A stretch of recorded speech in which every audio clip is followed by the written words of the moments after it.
प्रार्थना या चॅनलमध्ये तुमचं खूप खूप स्वागत आहे। श्री स्वामी समर्थ। उद्याच्या दिवशी रविवारी संकष्ट चतुर्थी आली आहे 5 तारखेला। तर ह्या संकष्ट चतुर्थीच्या दिवशी आपल्याला काही महत्त्वाचे असे उपाय करायचे आहे। आता त्याच्यातला पहिला उपाय सांगते। मनातली कामना पूर्ण होण्यासाठी, विघ्न दूर होण्यासाठी, संकटांचा नाश होण्यासाठी आणि आपली इच्छा पूर्ण होण्यासाठी आपल्याला हा एक मंत्राचा जाप करायचा आहे। आता मंत्र सांगते बघा। हा मंत्र तुम्ही देवाजवळ बसून म्हणजे गणपती बाप्पा सकाळी किंवा संध्याकाळी करू शकतात। कुठं पण म्हणजे ह्या ठिकाणी बसून देवघरात करू शकतात। देवघरात म्हणजे आपल्या देवांसमोर बसून करू शकतात किंवा गणपती बाप्पांचं मंदिर असेल त्या ठिकाणी केला तरी सुद्धा चालेल। 108 वेळेस करा, 11 वेळेस करा किंवा 21 वेळेस करा, पण शक्यतो 108 वेळेसच आपल्याला या मंत्राचा जाप करायचा आहे। मंत्राचा जाप कसा करायचा सांगते, म्हणजे तुम्हाला सिद्ध मंत्र सांगते। हा खूप सिद्ध अनुभवी मंत्र आहे। हा गणपती बाप्पांचा खूप प्रभावशाली असा मंत्र आहे। तो मंत्र आहे मंगलमूर्ती विघ्नहरा दुवितनाशना कृपा करा। मंगलमूर्ती विघ्नहरा दुवितनाशना कृपा करा। हा मंत्र तुम्हाला पठण करायचा आहे।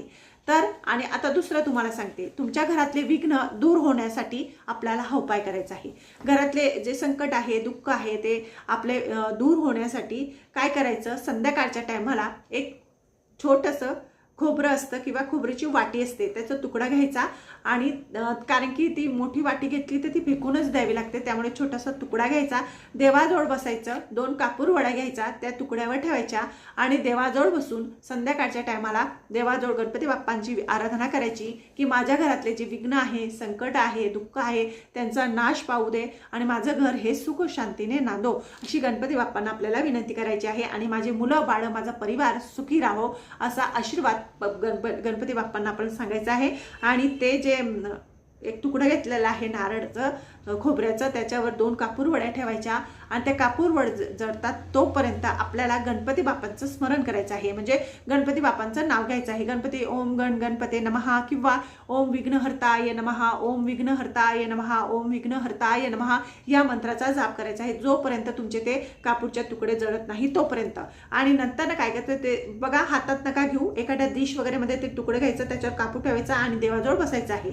नंतर ते थंड झाल्यानंतर ते काय करायचं, तुकडं दुसऱ्या दिवशी तुम्ही निर्माल्यामध्ये टाकून द्यायचं आहे।